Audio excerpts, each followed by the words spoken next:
Welcome to Yehoshua's Daf Yomi Shiur, where the Daf continues daily until the complete revelation of Mashiach ben David, Messiah the son of David.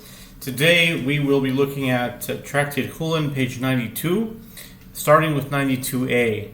Top of the page with the words Baruch.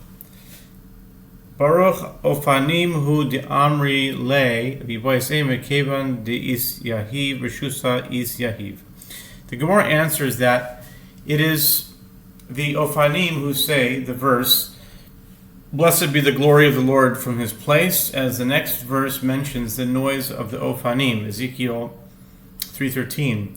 And Rav Hanina's statement citing Rav was referring not to Ofanim, but to ministering angels. And if you wish, say that once permission has been given to them to mention the name of God, after three words, when they say holy, holy, holy, permission is also given to them to mention the name of God again while praising him even after fewer than three words.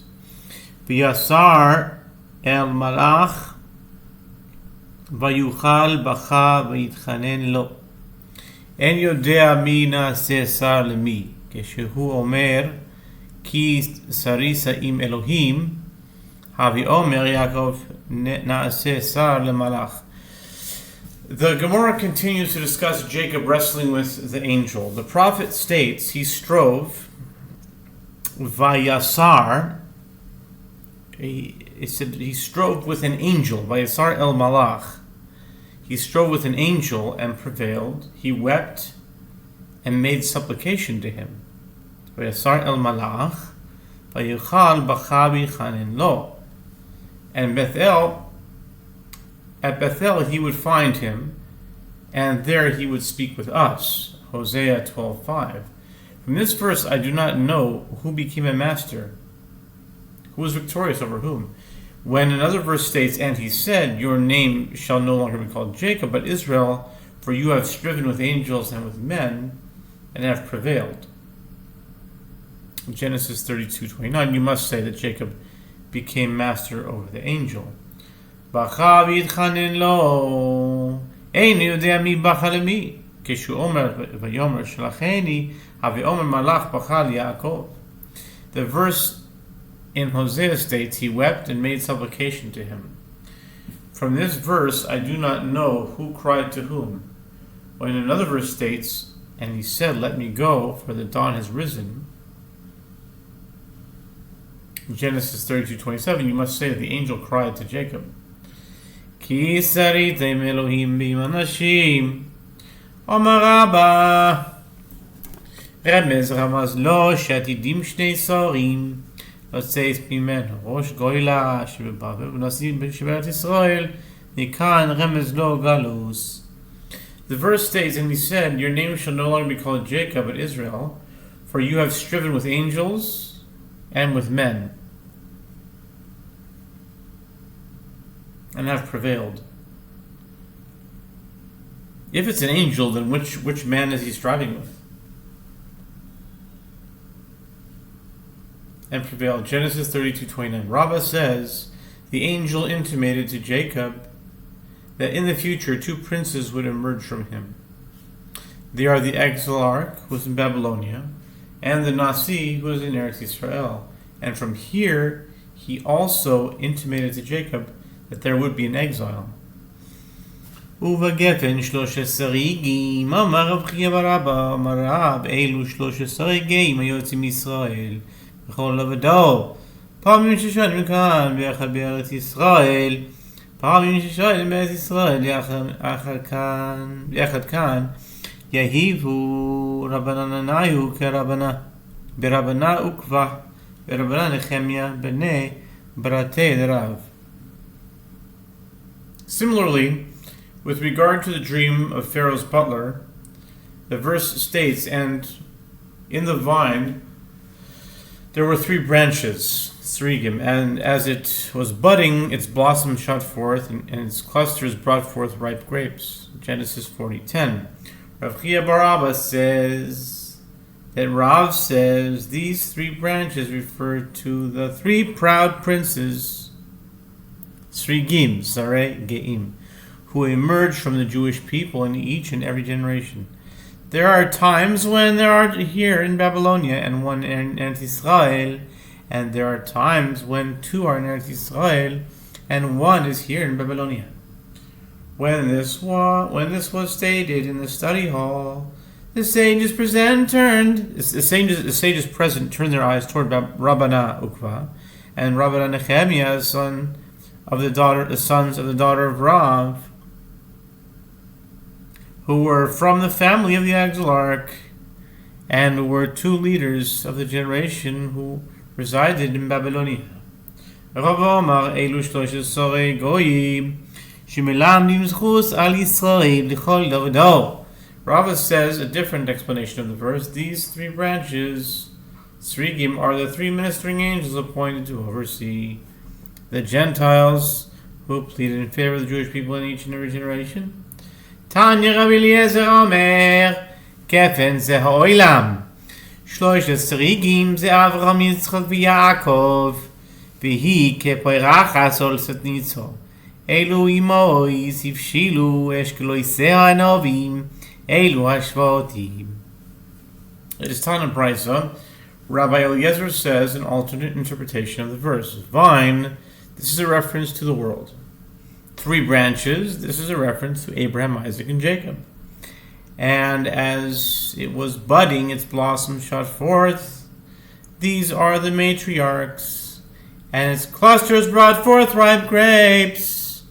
These are the 12 tribes, meaning the 12 sons of Jacob. Amar lo Rabbi Yehoshua, v'chi marin lo leodom ha'ashehoyo, elo ein marin lo leodom elo ma'ashosi lihois, elo gefen ze teure. Shlosh esrigim elu Moshe v'Aaron Miriam, v'hi kepoirachas ol Sanitzo, elu Sanhedrin. Yevshilu eshkeloisei ha'anovim, elu hatzadikim shebechol davado. Rabbi Yehoshua said to him, but is a person shown in a dream what was in the past?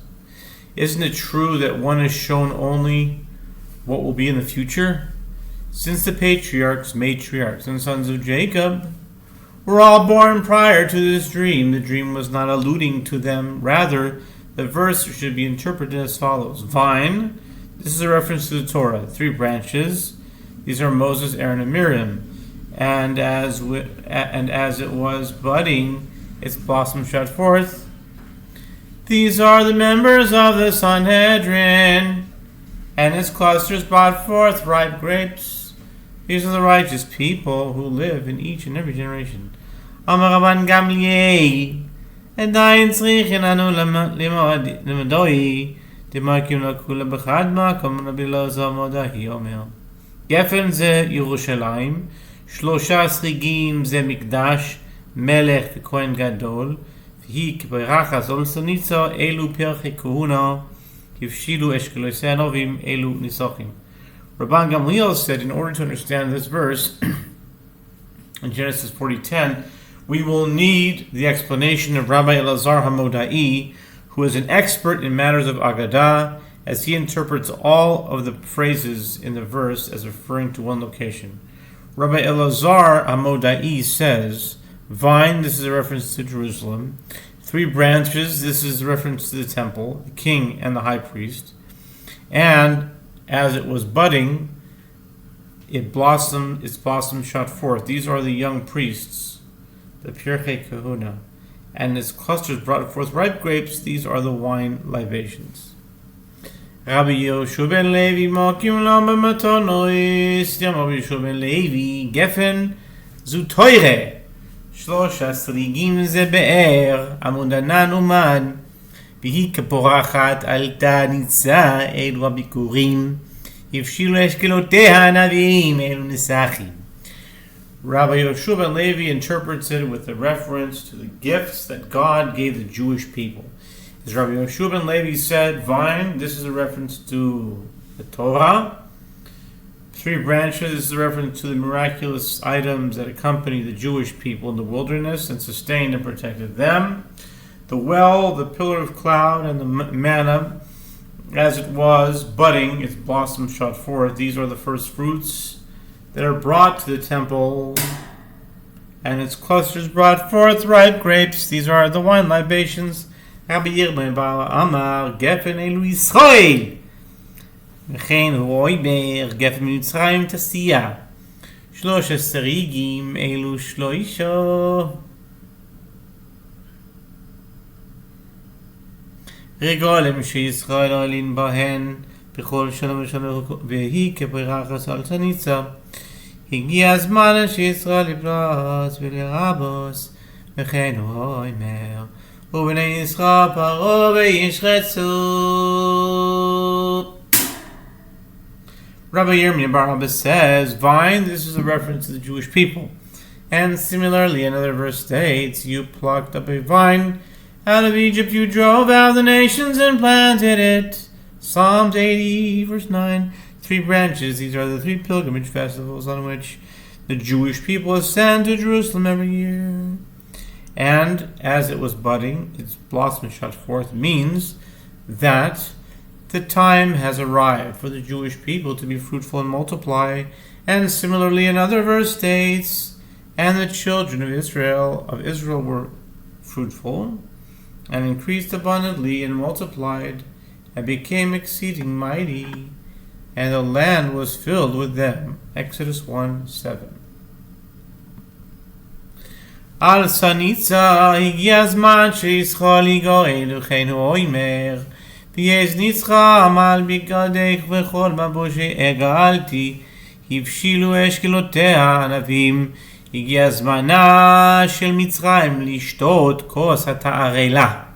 Its blossoms shot forth means that the time has arrived for the Jewish people to be redeemed, and similarly another verse states, and their eternity is dashed against my garments, and I have redeemed my raiment. Isaiah 63 verse 3. And its clusters brought forth ripe grapes means that the time has arrived for Egypt to drink the cup of fury, meaning to receive its punishment. V'hainu d'Amarava shloisha kois zamos Mitzrayim lamali echad sheshasu b'mei Moshe v'echad sheshasu b'mei Paro v'Nachor v'echad shatid lishtos im kol hagoyim. And this is, as Rava said, why are there 3 cups stated with regard to Egypt in the dream of Pharaoh's butler? See Genesis 40 verse 11. They are an allusion to 3 cups of misfortune that would later befall Egypt. One that Egypt drank in the days of Moses during the 10 plagues and the Exodus. One that Egypt drank in the days of Pharaoh Necho, the king of Egypt defeated by Nebuchadnezzar. And one that Egypt will drink in the future with all the other nations when they are punished in the time of the Messiah. Amar le Rabbi Abba le Rabbi Yirmiyah bar Abba kidosh lehu Rav lehani karoi be'agaditak kavatach taresh lehu. Rabbi Abba said to Rabbi Yirmiyah bar Abba, when Rav interpreted these verses homiletically, he interpreted them according to the way in which you have interpreted them, and not according to any of the other opinions cited above. Amar Rabbi Shimon ben Lakish umazok gefanim shela סמורת שבה אלו בעלי בתים אשכולות שבה אלו תמיד חכמים עלים שבה אלו עמי הארץ כנוס שבה אלו ריקונים שבישראל. Similarly to Rabbi Yirmiyah bar Abba's interpretation of the word vine as an allusion to the Jewish people, Rabbi Shimon ben Lakish says this nation is likened to a vine. The branches of the vine support the clusters of grapes, the leaves and the tendrils. These are represented among the Jewish people by the homeowners, who provide financial support for the entire nation. The clusters of grapes on the vine, these are the Torah scholars. The leaves on the vine, which protect the grapes, these are the ignoramuses who protect the Torah scholars. The tendrils of the vine, who do not directly serve the grapes themselves, these are the empty ones of the Jewish people. And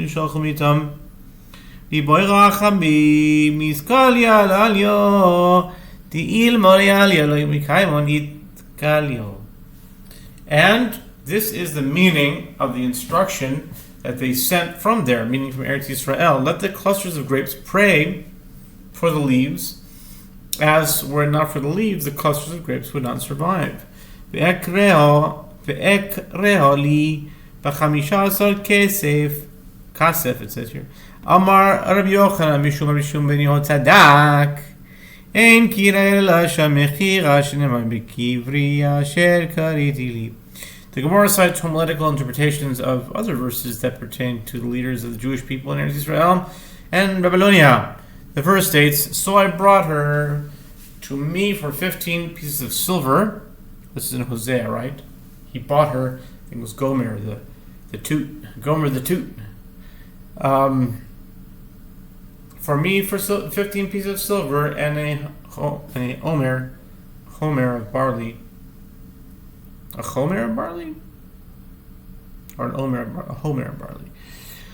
A homer of barley and half a homer of barley. Hosea 3:2. Rabbi Yochanan says in the name of Rabbi Shimon Yozadak, the term kira, which forms the basis of the word is nothing other than a language referring to the sale, as it is stated that Joseph said, my father made me swear, saying, lo, lest I die in my grave that I've acquired for me in the land of Canaan, that you shall bury me there.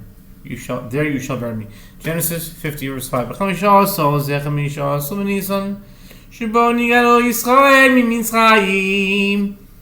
כסף אלו צדיקים וכן הוא אומר צוהר כסף לקח בידו. Rabbi Yochanan continues, for 15 pieces of silver, this is a reference to the 15th of Nisan, the date on which the Jewish people were redeemed from Egypt. Silver, these are the righteous people.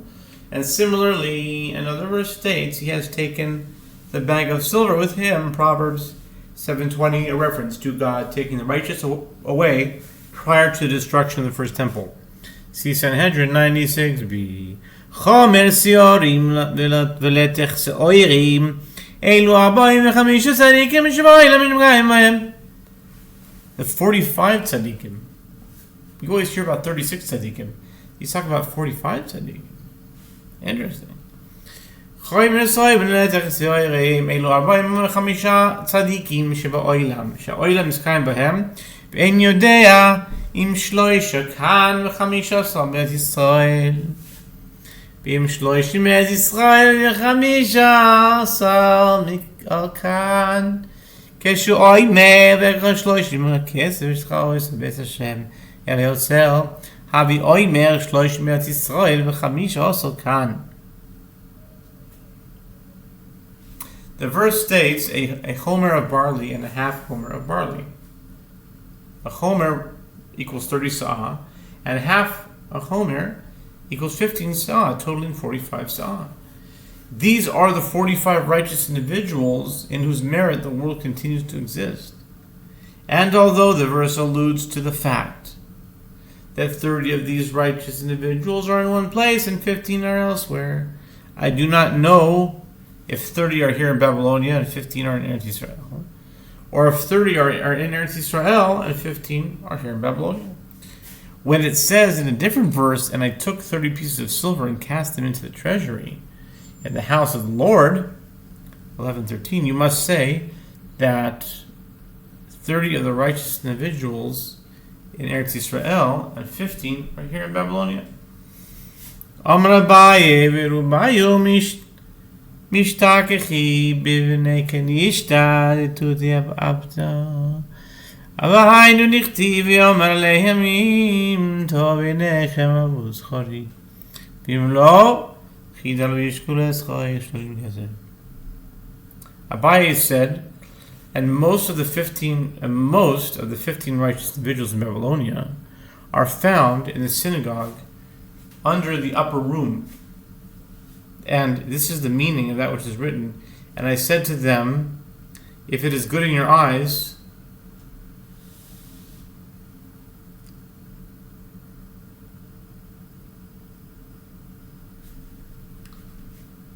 give me my hire, if not refrain. And they waited for my hire, 30 pieces of silver. Abaye said most of the 15 righteous individuals in Babylon are found in the synagogue. How does that make sense? 15 is still 30. What does it have to do with that? Okay. ורבי יהודה אומר, אלו 30 צדיקים מסוילם, שאומו יסוילם מסקיימים עליהם. ולא אמר, אלו 30 מצוות שקיבלו עליהם בני נוח.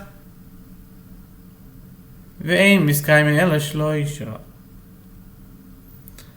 And now turning to 92b. אחת שאין כועסים כסו לזכורים, ואחת שאין שוקלים בשר המס במקולין, ואחת שכבדין את התורה.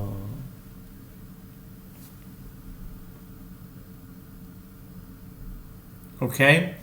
Rabbi Yehuda says there are 30 righteous individuals among the nations of the world in whose merit the nations of the world continue to exist. Ula says these are the 30 mitzvot that the descendants of Noah initially accepted upon themselves, but they fulfill only 3 of them. One of these 3 mitzvot is, and 92b on the top now, that they do not write a marriage contract for a wedding between 2 males. Although they violate the prohibition against engaging in homosexuality, they are not so brazen as to write a marriage contract as for the regular marriage. And one of the 3 mitzvot is that although they are suspected of eating human beings, they do not weigh the flesh of the dead in butcher shops and sell it publicly. And one is that they honor the Torah. Okay. Alright, so let's stop here and continue in the next daf.